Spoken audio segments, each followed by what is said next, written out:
Bank দুর্নীতিতে দুজন গ্রেফতার। ফারাক্কা ব্যারেজ শাখার পিএনবি কেলেঙ্কারি। মুর্শিদাবাদের ফারাক্কা ব্যারেজ শাখা পাঞ্জাব ন্যাশনাল ব্যাংকে আর্থিক দুর্নীতির অভিযোগে গ্রেফতার দুজন ব্যাংক কর্মী। ধৃতদের একজন ক্যাজুয়াল কর্মী প্রবীণ, অন্যজন ক্যাশিয়ার। ব্যাংকের একাধিক গ্রাহক অভিযোগ করেছিলেন প্রবীণ একাই এত বড় দুর্নীতি ঘটাতে পারে না। তাদের অভিযোগের ভিত্তিতে ব্যাংক ম্যানেজার অরিন্দম মিত্র জানান, ইতিমধ্যে প্রায় 30 জন গ্রাহকের লিখিত অভিযোগ জমা পড়েছে। প্রাথমিক তদন্তে প্রায় 64 লক্ষ টাকার গরমিল ধরা পড়েছে বলে জানা গেছে। তবে এই আর্থিক অনিয়মে শুধুমাত্র প্রবীণ জড়িত নাকি ব্যাংকের অন্য কর্মীরাও যুক্ত তা বিস্তারিত তদন্তের পরই স্পষ্ট হবে। এদিকে শুক্রবার সকালে ফারাক্কা থানার পুলিশ প্রবীণ এবং ক্যাশিয়ারকে জঙ্গিপুর আদালতে পাঠিয়েছে। ফারাক্কা ব্যারেজ শাখার এই দুর্নীতি কাণ্ডে আর কেউ জড়িত রয়েছে কিনা তা খতিয়ে দেখছে ফারাক্কা থানার পুলিশ।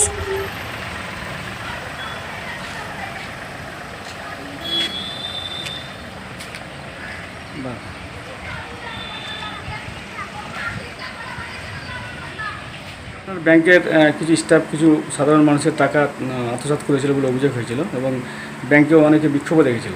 আপনি সঠিক কর্মসূচি নিয়েছিলেন এবং থানায় কমপ্লেন করেছিলেন। আসামি দুজন অ্যারেস্ট, কী বলবেন? হ্যাঁ, আমাদের ব্যাংকে একটা এরকম সাসপেক্টেড ফ্রড একটা ডিটেক্ট করা হয়েছিল। আমরা পুলিশে এফআইআর লঞ্চ করেছিলাম। শুনতে পেরেছি সেই এফআইআরের এগেনস্টে পুলিশ দুজনকে অ্যারেস্ট করেছে, কোর্টে কেস চলছে।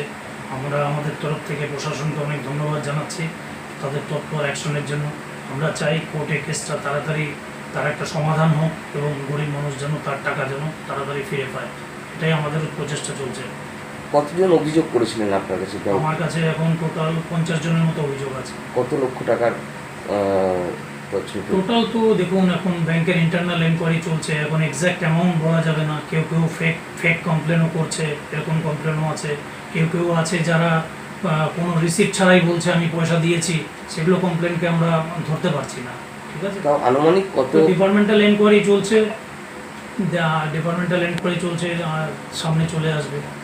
ঠিক আছে, এই যে দুজন অ্যারেস্ট হয়েছে, মানে এখন অবধি তাকে গ্রেপ্তার করে কোর্টে পাঠানো হয়েছে, সাধারণ মানুষকে কি বার্তা দিবেন যে ব্যাংকের উপর কতটা আস্থা রাখেন? এখন দেখুন, এই অ্যারেস্ট হয়েছে তো তাদের বিচার হবে, কোর্ট বিচার করবে। ঠিক আছে, একটা ভুল মানুষের জন্য ভুল কাজ হয়ে গেছে। এখন আমরা চেষ্টা করছি যেন যেগুলো ত্রুটি আর যেন ত্রুটি না হয় এবং ব্যাংকের ভরসাটা যেন ফিরে আসে আবার, সেই চেষ্টা করছি এবং মানুষ যেন তাদের টাকাটা ফিরে পায়, এই চেষ্টাই চালানো হচ্ছে। ব্যাংকের উপরে ভরসা রাখতে ভরসা রাখতে হবে। আপনার নাম? আমি ব্রাঞ্চ ম্যানেজার অরিন্দম মিত্র।